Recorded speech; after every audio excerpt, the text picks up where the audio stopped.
Atomic habits are small habits you can create to massively improve your life and get better results.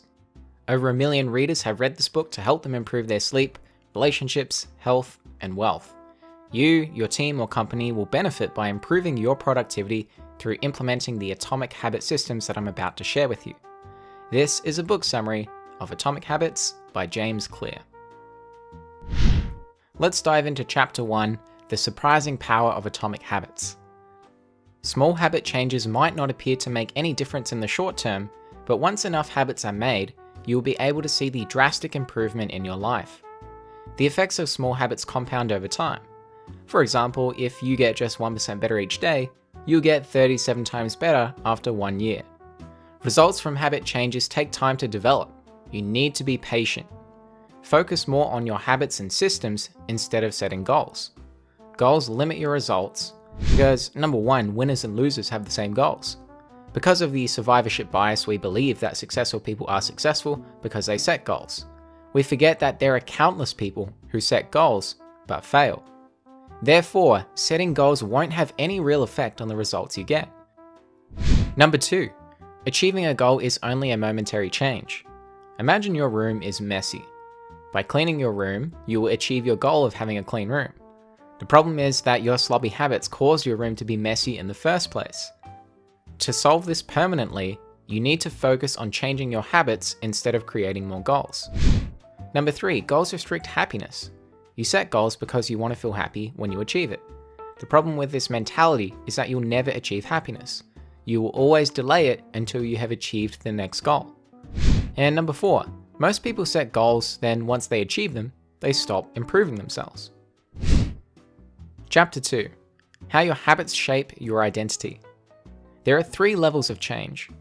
Outcome change, which is setting goals, process change, or designing your habits and systems, and identity change. The most effective way to change your habits is to change your identity. Any person can be motivated enough to eat healthy once or twice, but when you make it a part of your identity, you will feel obligated to stick with your new habit. To change your identity, you need to follow a 2-step process. 1, decide what type of person you want to be. And 2, prove it to yourself with small wins. Every time you read a new page, you are becoming a reader. Your goal should not to be to read a book, but to change your identity to someone who reads books. Chapter 3, How to Build Better Habits in 4 Simple Steps. A habit is a behavior that has been repeated so many times it becomes automatic. The purpose of habits is to solve recurring problems efficiently. So for example, your problem could be that you are hungry, so you make a sandwich. You have already made a sandwich 1,000 times, so you don't need to think or use a lot of energy to make one. This habit is a feedback loop that involves 4 steps. Number 1 being the cue, you get hungry. 2, the craving, you get a desire to eat a sandwich. 3, the response, you make a sandwich. And 4, the reward, you eat it and satisfy your hunger. So let's say that instead of eating sandwiches, you want to eat a salad to lose weight. The 4 laws of behavior change are a simple set of rules you can use to build better habits. Here they are. The first is to make the cue obvious. Place the salad or ingredients in plain view where you're able to constantly see it. Number 2, make the craving attractive. Keep your fridge stocked with the freshest ingredients for the salad. Number 3, make the response easy. Keep your kitchen clean so that you can quickly prepare the salad or have the salad already prepared in containers. And number 4, make the reward satisfying. Always use your favorite ingredients so that you will enjoy it. Chapter 4, The Man Who Didn't Look Right. Your habits are so automatic you often aren't aware you're in a habit loop. Therefore, to change bad habits, you first need to be aware of all of your behaviors. Pointing and calling raises your awareness of bad habits by verbalizing all your actions. So for example, when you feel hungry, tell yourself out loud that you are hungry. By using this system, you will notice habit patterns. Another way to use the point and call process is to keep a habit scorecard. Write down what you do each day. For example, if you want to change your eating habits, write down what and when you eat during the day. This will raise your awareness.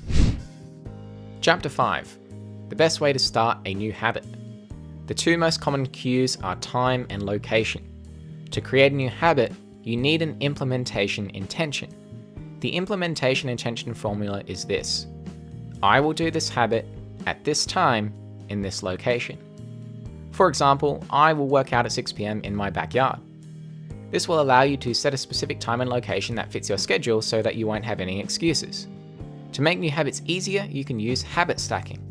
Habit stacking is used to pair a new habit with a current habit.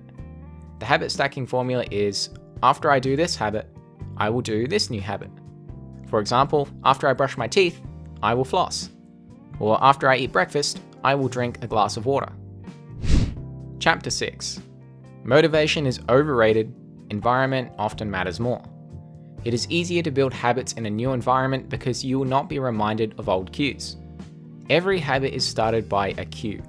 We tend to notice cues that stand out. Therefore, make the cues of good habits obvious in your environment. So, for example, put your gym clothes where you'll be able to constantly see it. The economist Hawkins Stern described an idea he called suggestion impulse buying, which is triggered when a shopper sees a product for the first time and visualizes a need for it. For example, items at eye level tend to be purchased more than those down near the floor.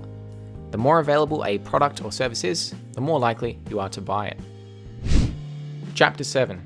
The secret to self-control. The inversion of the first law of behavior change is make it invisible. In the Vietnam War, research revealed that 35% of soldiers had tried heroin and 20% were addicted. The discovery led to the Special Action Office of Drug Abuse Prevention to promote prevention and rehabilitation and to track addicted soldiers when they returned home.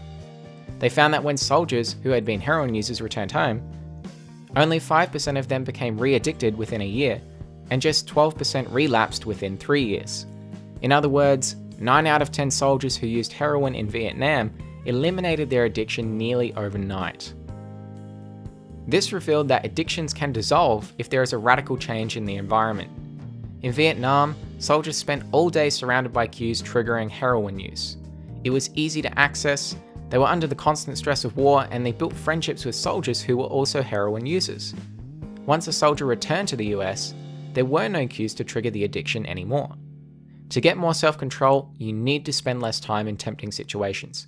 Do not rely on willpower alone. For example, don't follow Instagram models if you want to quit pornography.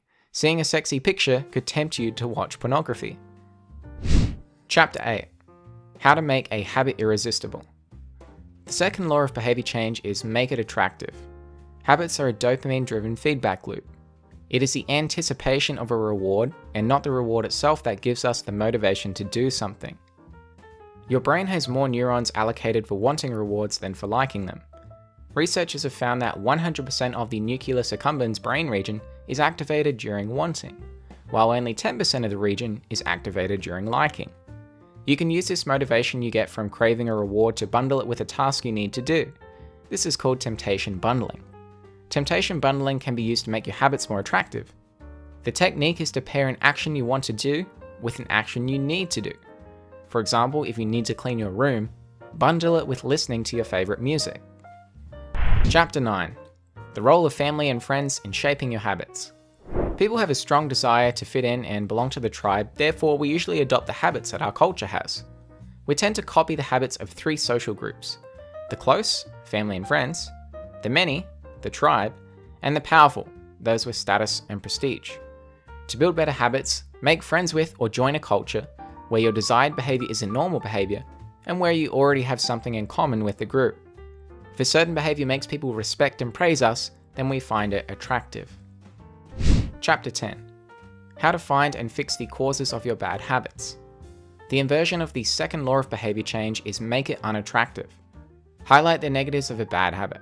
Habits are attractive after we associate them with positive feelings, and unattractive when we associate them with negative feelings. For example, constantly read about the dangers of smoking to make it an unattractive habit. Chapter 11. Walk slowly, but never backward. In the beginning, a new habit needs a lot of effort to perform. For example, the first time you start to drive a car, it requires a lot of mental energy. You are not familiar at judging distances. Switching gears takes conscious effort. After a while, these basic skills become automatic and you'll feel more relaxed. Chapter 12. The law of least effort. Human behavior follows the law of least resistance. We will usually choose the choice that needs the smallest amount of work. Create an environment where doing good habits are easy and bad habits are hard. So for example, only have healthy food in your house so that you are not tempted to eat an unhealthy snack when you're hungry. Moving on to chapter 13, how to stop procrastinating by using the 2-minute rule. The 2-minute rule states that when you begin a new habit, it should take less than 2 minutes to do. This will make it easier to slip into the state of deep focus that's required to create good habits. You'll find that almost any habit can be shortened into a 2-minute version. Read before bed each night becomes read 1 page. Study for class becomes open my notes. The difference between a good day and a bad day is often a couple of productive choices made at key moments. These choices stack up throughout the day and can lead to very different outcomes. Chapter 14. How to make good habits inevitable and bad habits impossible. The inversion of the third law of behavior change is making it difficult. A commitment device is a choice you make in the present that locks in better behavior within the future. The best way to change your behavior is to automate your habits. For example, buying a better mattress or enrolling in a savings plan are single actions that force better future habits. Chapter 15. The cardinal rule of behavior change. When the behavior is satisfying, we are more likely to do it again. Your brain has evolved to prioritize immediate rewards over delayed rewards. To get a habit to stick, you need to feel good immediately, even if it's in a small way. For example, after entering the gym immediately, give yourself a reward like listening to your favorite music or start your workout with your favorite exercise.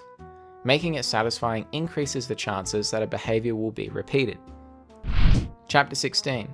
How to stick with good habits every day. One of the best feelings is making progress.